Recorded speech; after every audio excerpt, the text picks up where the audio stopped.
ఓం గం గణపతాయ నమః. ముందుగా అందరికీ నమస్సుమాంజలి. మీలో ఎవరైనా మన ఛానల్ని కొత్తగా చూసినట్లయితే ముందుగా సబ్స్క్రైబ్ చేసి వీడియోనైతే చూడండి. అలాగే మార్నింగ్ ఒక వీడియో పెట్టాను, చూశారు కదా, మన ధ్వజస్తంభం పద్మరేఖలు ఇవన్నీ తయారైనాయి అని. ఈరోజైతే మొత్తం ఫినిషింగ్ వర్క్ అయితే కంప్లీట్ చేస్తాం. చూసారా, పైనుంచి అయితే ధ్వజస్తంభానికి ఈ కట్లు అవి వేసుకుని వచ్చి మొత్తం వాటికి అంతా ఫినిషింగ్ ఫినిషింగ్ అయిపోయింది. కిందన హార్ట్ పాలికి కూడా కొద్దిగా డిజైన్ మార్పు చేస్తాం అనమాట. నిన్న అయితే సన్నగా ఉందన్నారని చెప్పేసి కొద్దిగా మోటగా తయారు చేసి దాని డిజైన్ తయారు చేశాను. అది స్తంభం చూసారా, మొత్తం అయితే ఫినిషింగ్ వర్క్ అయితే కంప్లీట్ చేస్తాం అన్నమాట. పైనుంచి కింద వరకు ఫినిషింగ్ కూడా అయిపోయింది. ఆల్రెడీ మార్నింగ్ ఒక వీడియో పెట్టాను, చూసి ఉంటారు, పద్మరేఖలు తయారు చేసింది అది.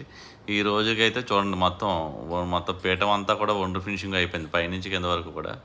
ఆటపాలికి కూడా డిజైన్ వర్క్ చేశాను, చూసారు కదా ఆటపాలిని డిజైన్. మొత్తం అయితే స్తంభం అయితే ఫినిష్ అయిపోయింది అనమాట.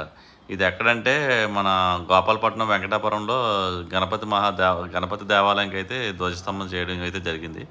ఈ రోజుకైతే వర్క్ అయితే ఫినిష్ చేస్తాం ధ్వజస్తంభం. ఇది దగ్గర 22 ఫీట్ ఉంటుంది ధ్వజస్తంభం.